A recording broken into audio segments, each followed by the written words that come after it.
There you are on that road trip you've been planning for months. You're traveling throughout the United States and you're 1,000 miles from home.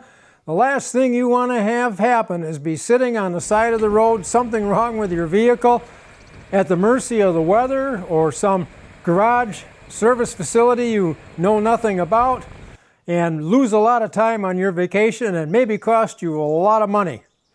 Here's what you need to do. You need to make sure that besides having reservations for all your hotels lined up and plans for the things you're going to see and maybe some of those things reserved, you got to make sure that that vehicle is roadworthy and ready for a 2,000, 3,000, 4,000 mile trip. We just took almost 4,400 mile trip through the American Southwest, and believe me, even in the spring, that can be some pretty brutal conditions down there.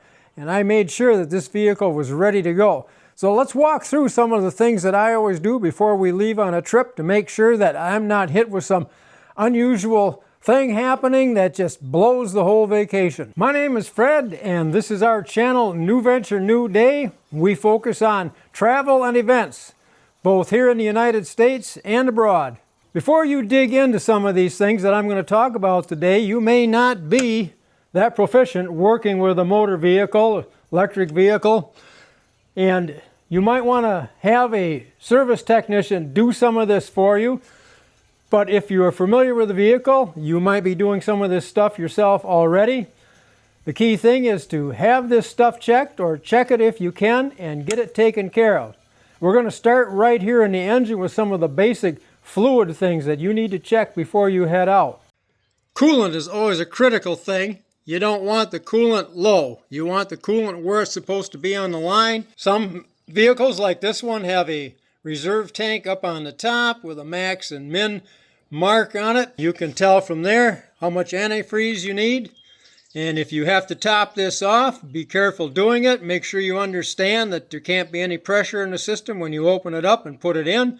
And make sure that you have the coolant that meets the manufacturer's specification, particularly if the vehicle is still under warranty.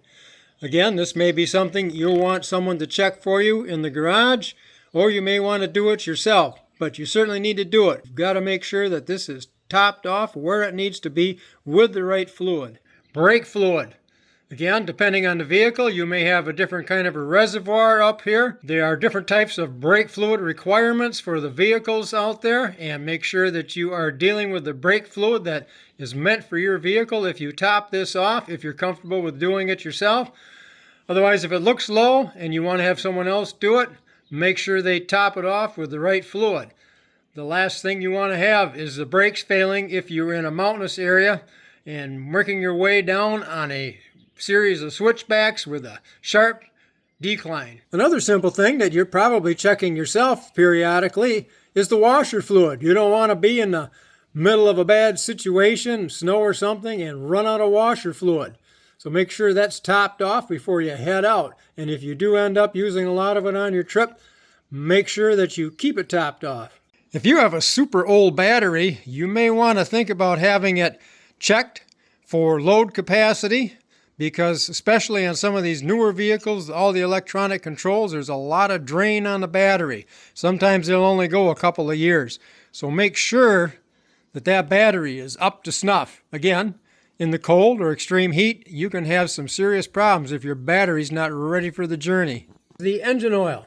I change the oil and filter myself slightly before manufacturer specifications, but probably run the engine a little bit longer than some people do. A lot of people run an engine about 5,000 miles. These are rated for 10,000. I usually run it around 7,000 to 8,000 miles before I make an oil change. With the type of high quality oil that I use, that's all that's necessary, especially if I'm doing a lot of long distance driving. That's pretty easy on the engine. This particular engine takes 5W30. I go ahead and get the right amount to make an oil change. I get the proper filter and I make the change. If you are not in a situation where you can change your own oil or want to attempt changing your oil, again, make sure that before you leave on your trip that you are not in the range where you get just a few hundred miles into your trip and you hit that limit where the oil needs to be changed. Tires, very, very important. You need good tires with good tread in case you hit a lot of rain, or if you're going to be traveling in the winter, that are capable of handling mud and snow, and you have sufficient tread on the tire.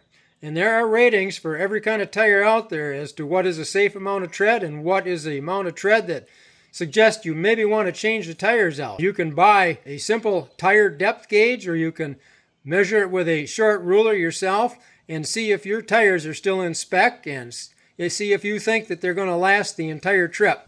Make sure also they are properly inflated to specification. The brakes on your vehicle. On this particular type of vehicle, the rear brakes tend to wear out faster than the front brakes, and I've experienced that before. And I've had to change out the pads on the rear brakes before we headed out on a trip. Now that's something a lot of people aren't comfortable checking or doing themselves, so I would recommend, if you don't do a lot of vehicle work, you want to take it in, have them pull the wheel and do a check on the brake pads and on the rotors to make sure they are sufficient to carry you on your trip. Again, if you're going to be in a mountainous area, this is really, really critical.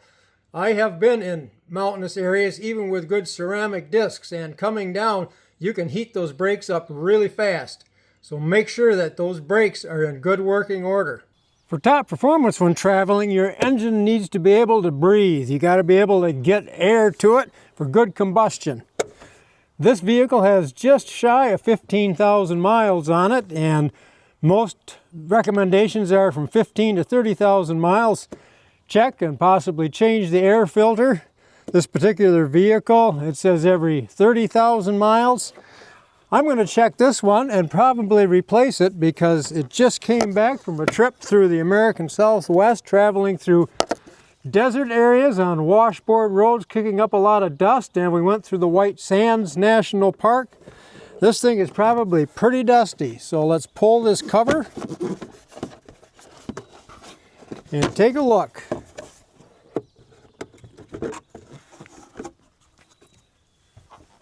That's pretty bad. You can see visible dust and dirt in here along the edges. It's time that this thing gets replaced. And if you're going to be going on a long trip, especially if it's going to be in an area where there's a lot of dust, make sure you change that filter. I've got a K&N filter here, noted as a very reliable and capable brand of filter, a little higher priced, but they do a great job. I just simply drop that in here, get that cover back in place, it latches in, and my vehicle will be able to breathe when I hit the road. Next up for filters, it's the cabin air filter. That needs to be changed. They recommend changing that about every 12,000 anyway, and I'm past 12,000, and this too went through a lot of dust the last couple of weeks. I'm not going to go into detail how to change it on this particular model. A lot of vehicles have cabin air filters, and the process is different on each vehicle. On this particular vehicle, whether it's a Ford Expedition or the Lincoln Navigator, it's the same process for the later models, and it's not easy. You have to remove trim, remove the glove box, do a lot of work. I'm not going to video that. I've referenced in the description a very, very good video on how to do the filter change in one of these. So if that's the kind of vehicle you have, take a look at that video. Otherwise, refer to the video for your particular make and model of vehicle. Well, I'm ready for a good half an hour to 45 minutes of fun. If you use Rain-X on your windshield, now's the time to get that tuned up as well before you head out on your trip. You don't know what kind of weather you're going to be running into. Travel in the winter, you're going to get a lot of snow maybe. Summer, you might get caught with a lot of rain.